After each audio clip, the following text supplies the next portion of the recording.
আমি বাজেট বিশেষকৈ বাজেটত আমি জোৰ দি আমি বিচাৰিছিলোঁ কি চৰকাৰে যোৱাবাৰ যিটো 18% লোন লৈছিলে বাজেটৰ এই পাৰ্চেণ্টেজটো মানে কমাব লাগে কাৰণ যদি 18%তকৈ যদি বেছি পাৰ্চেণ্টেজ চৰকাৰে বেছি পাৰ্চেণ্টেজ লোন যদি লয় তেতিয়া মানে লং টাৰ্ম মানে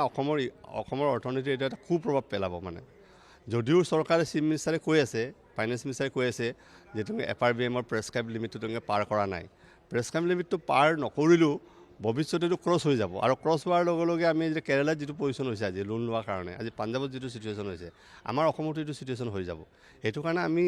চৰকাৰে যদি পৰাপক্ষত এইটো যদি 18%ৰ ৰাখিব 18%ৰ তলৰ ৰাখিব পাৰিলে ভাল আছিলে কিন্তু আমি এইটো গম পোৱা নাই তেওঁলোকে কি কৰিব আৰু বিশেষকৈ আমি এতিয়া যোৱাবাৰ আমি যে 23-24ত যিবিলাক বাজেটত আমি যিটো এলোকেশ্যন পইচা দিছিলোঁ বিভিন্ন বিভাগক এই পইচাবিলাক প্ৰপাৰলি খৰচ হ'ল নে নাই এই হিচাপটো আমি আজি নাপাম কাৰণ এইটোতো তেওঁলোকে 31 মাৰ্চৰ পিছত হেগলৈ দিব পাৰিম বুলি ক'ব এইকাৰণে আমি গম নাপাম কিন্তু 21 আৰু 22 আৰু 23ৰ আমি যিবিলাক তথ্য পাতি আমি গোটাইছোঁ যে দেখিছোঁ যে 21 আৰু 22ত মানে চৰকাৰে 22% পইচা ইউটিলাইজেশ্যন কৰিব নোৱাৰে খৰচ কৰিব নোৱাৰিলে প্ৰায় এইটো 31,000 কোটিমান টকা হয় 21-22ৰ আৰু 22-23ত তেনেকৈ আমি দেখিছোঁ প্ৰায় 30,000 কোটি টকা তেওঁলোকে খৰচ কৰিব পৰা নাই মানে প্ৰায় এইটো 21% মান হয় তো এইবাৰো আমি যিটো গম পাইছোঁ ফাইনেন্স ডিপাৰ্টমেণ্টে আপোনাৰ বিভিন্ন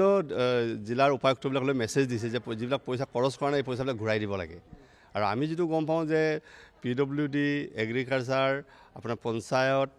ভেটেনেৰী এগ্ৰিকালচাৰ এনেকুৱা ডিপাৰ্টমেণ্টবিলাকত মানে তেওঁলোকে পইচাটো খৰচ কৰিব পৰা নাই এই বছৰো আৰু পইচাটো নিশ্চয় ঘূৰাই দিব তেতিয়াহ'লে আমি ভাবিছোঁ যে এইবাৰো হয়তো 22% বা 23% পইচা এতিয়ালৈকে ইউটিলাইজ কৰিব পৰা নাই আনকি তেওঁলোকে যিটো কেপিটেল ইনফ্ৰাষ্ট্ৰাকচাৰৰ কাৰণে পইচা যিটো ৰাখিছিলে সেই পইচাও তেওঁলোকে যিটো 25,000 কোটি টকা যিটো দিছিলে তালৈকেতো যোৱা ডিচেম্বৰ মাহলৈকে প্ৰায় 11,000 কোটি মানে খৰচ হৈছে বুলি আমি গম পাওঁ সেইকাৰণে পইচাবিলাক খৰচ কৰিব পৰা নাই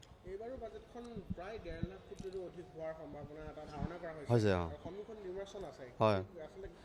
এইটো আমি ভাবোঁ যে চৰকাৰে যিটো আগতে আমাৰ যিটো সন্দেহ আগৰ ঘটনা ঘটি যে লোকসভা নিৰ্বাচন ওচৰ চাপিছে তেওঁলোকে হিতাধিকাৰী আঁচনিৰ ওপৰতে নিশ্চয় বেছি গুৰুত্ব দিব বা চমক লগা কিছুমান আঁচনি ঘোষণা কৰিব যেনেকৈ আগতে আপোনাৰ মাইক্ৰ' ফাইনেন্স আপোনাৰ অৰুণোদয় এতিয়া লাখপতি বাইদেউ স্কুটি চাইকেল এনেকুৱা আঁচনি ঘোষণা কৰিব বুলি আমি সন্দেহ হয় তেওঁলোকে এইবিলাক হিতাধিকাৰী এনেকুৱা আঁচনি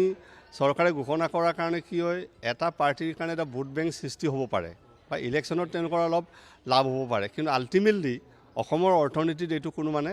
আমাৰ ইম্পেক্ট নহয় প্ৰভাৱ নেপেলায় বা অসমৰ অৰ্থনীতিৰ যেনেকৈ আমাৰ GDP নাবাঢ়ে বা আপোনাৰ পাৰ কেপিটেল ইনকাম নাবাঢ়ে এইবিলাকৰ কাৰণে বা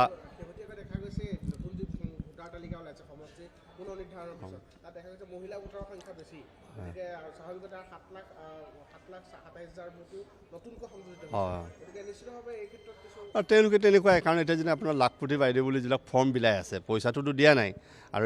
নিৰ্বাচনৰ আগতে লোকৰ নিৰ্বাচনৰ আগতেতো পইচা তেওঁলোকে দিব নোৱাৰে কিন্তু মানুহবিলাকক ধৰি ৰাখিবৰ কাৰণে ফৰ্মটো বিলাই দিছে ফৰ্মটো ফিল আপ কৰা আৰু ফৰ্মটো ঘূৰাই ল'ব কিন্তু আল্টিমেটলি পইচাটো এতিয়া দিব নোৱাৰে এই তেনেকুৱা তেওঁলোকে হিতাধিকাৰী আঁচনি সৃষ্টি কৰাৰ কাৰণে আচলতে আমি আগতে কৈছোঁ যে এই চৰকাৰটোৱে যে হিতাধিকাৰী আঁচনি ঘোষণা কৰিবলৈ আমাৰ মানুহবিলাকক কৰ্মবিমুখ কৰিছে